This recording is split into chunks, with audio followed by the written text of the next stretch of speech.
Good morning. এখন বাজে সকাল 9:30। আমরা এখন যাব 9:30 না, প্রায় 10টা কাছাকাছি। আমি আর ছেলে যাব, গাড়ি সার্ভিসিংয়ের ডেট আছে, আর একটু পৌরসভা যাবো, দরকার আছে, বাজারও করব। আর আমি বললাম খেতে বাবুকে কিছু খাবে না, এখনই ঘুম থেকে উঠলো। এই যে বোন খাইয়ে দিচ্ছে, দেখো ভাই বোনেরই দেখো, পিয়ারি দেখো, আবার ঝগড়াও দেখো, আর পিয়ারি ওর বোন ওকে খাইয়ে দেয়।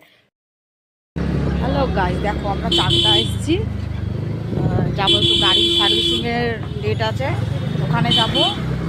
তারপরে আবার যাবো একটু পৌরসভা। সাবধানে চলো বাবা।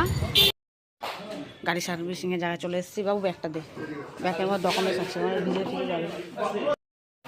দেখো আমাদের গাড়ি সার্ভিসিংয়ের, এটা নিয়ে 5বার হয়ে গেল, তাই না বাবু? মোবিলটা চেঞ্জ করতে হবে। কিন্তু গাড়ি রয়েছে, আমি বলছি না, আমার বাড়িতে আমি আগে থেকে নাম লিখিয়েছি, আমাদেরটা আগে দিয়ে দাও। তাই বললাম যে আমারটা আগে দিয়ে দাও, আমার বাড়িতে আমার শাশুড়ি মার চোখের অপারেশন হয়েছে না, একটু অফ অফ দিতে হয়, আমার একটু তাড়া রয়েছে। এই বোনটাও খুব ভালো। আমার গাড়ি স্নান করছে দেখো, এখন সার্ভিসিং ওখানে ঠিক করা হলো, সব টাকা টাকা তুলে এখন ভালো করে শ্যাম্পু দিয়ে চিঠি দিয়ে ধুচ্ছে। দেখো আমার গাড়িটা, আমার থেকে বৃষ্টির আওয়াজ হচ্ছে এমন, দেখো জল দিয়ে দিচ্ছে। দেখো দেখো তারপরে কী দিয়ে